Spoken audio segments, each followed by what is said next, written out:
The Civil Liberties Defending Rutherford Institute is spearheading a lawsuit against the TSA on behalf of pilots who object to new screening procedures, and soon will sue on behalf of passengers as well. Rutherford Institute President John Whitehead joins us now. John, welcome back to Freedom Watch. So you started a lawsuit not too long ago in behalf of pilots, and the TSA has more or less caved on their behalf. Is the TSA beginning to make case-by-case, category-by-category exceptions? Should we wait for them to do that? Or do you think your lawsuit in behalf of passengers who've been stripped and groped and humiliated will get to the courthouse first?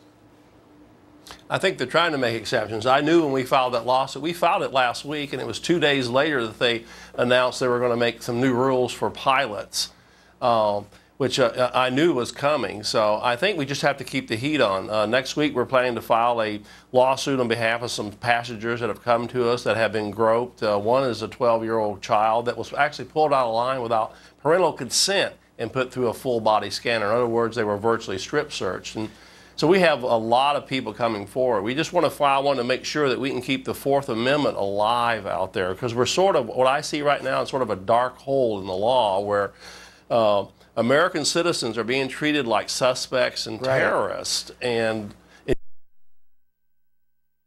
searching people or doing these real invasive pat-downs. They're not really pat-downs, these are frisks, which are really invasive, unless there's some kind of reasonable suspicion that they're involved in some kind of criminal activity.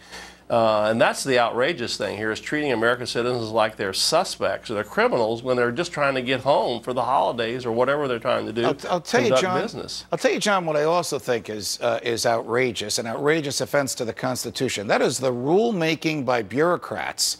I mean, this rule about the porn or the grope was never enacted by the Congress. It never could have been. No member of Congress could go home and face her or his constituency having voted for this. So you have faceless, nameless bureaucrats. This guy, John Pistol, who former FBI agent who now heads the TSA, makes the rule, prescribes the punishment, and decides who doesn't have to follow the rule. Well, that's not the Constitution. That's not the American government we all believe we have, is it? No, it's not. And, you know, watching Pistol testify before Congress and the congressman actually taking it, he was saying, stick it. And they were, but, you know, I think most people just aren't informed about what's happening. I think as the news gets out, we're seeing groping and 3-year-old kids being patted down because they didn't want their teddy bear to go through an X-ray machine, which is an actual case. I mean, all kinds of just kind of so far out that we could never imagine these things happening. So I think we're going to see now that, you know, we do have the bureaucrats. They've made the rules. They're arrogant. Napolitano telling us, Janet Napolitano, who was a defendant in our lawsuit. We sued her and Pistol both in their agencies, telling us, hey, just be patient. We're doing this for your good. But we've all heard that, you know, before. So we can't wait. I mean, what's at stake, and you know that, it's our U.S. Constitution. Well, you know, I'm not related to Janet. I kiddingly refer to her as Cousin Janet because I want her to come on the show. In fact, if she's watching, she can come over for Thanksgiving dinner. But she basically said, if you don't like what we're doing, take a bus. I mean, that's not the Constitution either. These people are supposed to serve us. We're not there to listen to them. John, one last question. Do you think a judge in your case might stop the TSA? Or you think you're going to go through weeks and months of figuring out the position of each person in the case, what lawyers call discovery, before the judge rules? We only have about 15 seconds.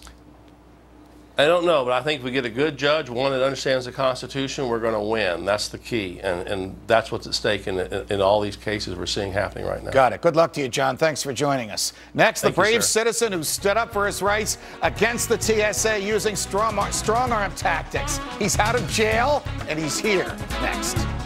Welcome back. Our next guest upped the ante on the TSA. To show he had nothing to hide, he stripped down to his underwear. The TSA laughed and then arrested him. Now the TSA has threatened to fine him $11,000 for not completing their security screenings. Joining us now from San Diego is Sam Wolanyk. Sam, thanks for joining us and welcome to Freedom Watch. What happened to you the other day at the San Diego airport? Tell us in your own words. Well, I went to the X-ray scanner, placed all my my bag and my jacket and my shoes on the conveyor, and then approached the metal detector. They asked me to go through the scanner, which I refused, and then they informed me that I was going to be patted down. So I went to the pat-down area, and the gentleman there was explaining what he was about to do, and I pulled off my shirt and my pants and set them on the table next to him and stood there with my hands at my side. And this was in full view of other passengers trying to get through this security area? Yes. And what happened next? Well, the TSA agent chuckled because it was kind of absurd, and he called his supervisor over, and the supervisor came over and told me to put my clothes back on or he was going to call the harbor police.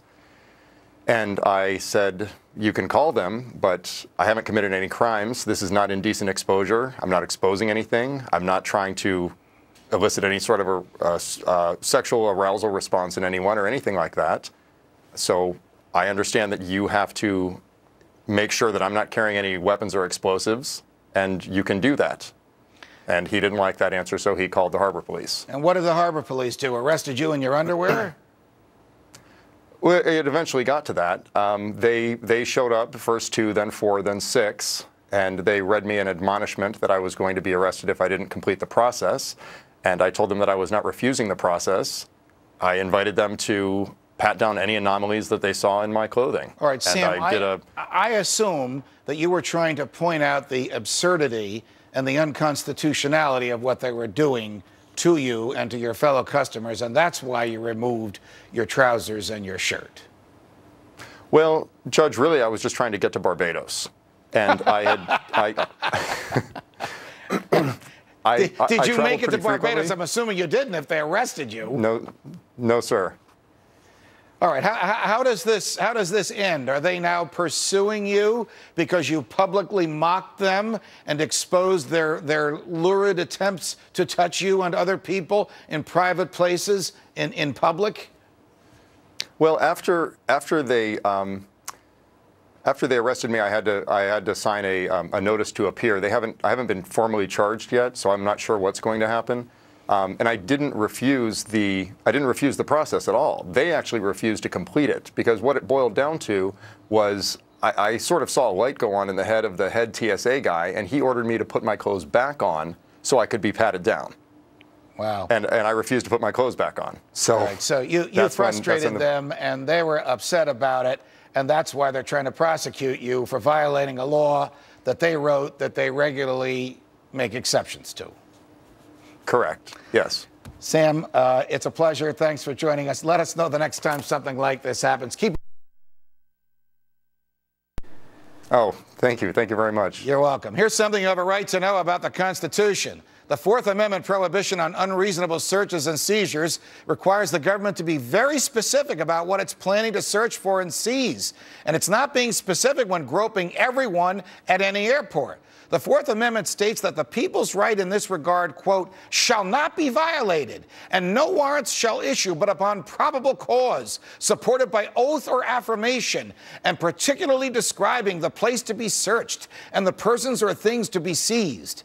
Using past terrorists' attacks as an open-ended invitation for the government to search everyone for anything that might be found is akin to saying because burglaries have occurred in the past, the government can now search anyone, anytime for burglar tools. This is not a license for the government to be everywhere at all times. This is why we have a Constitution, so we never become in America like East Germany or North Korea or any other regime the TSA wants to imitate.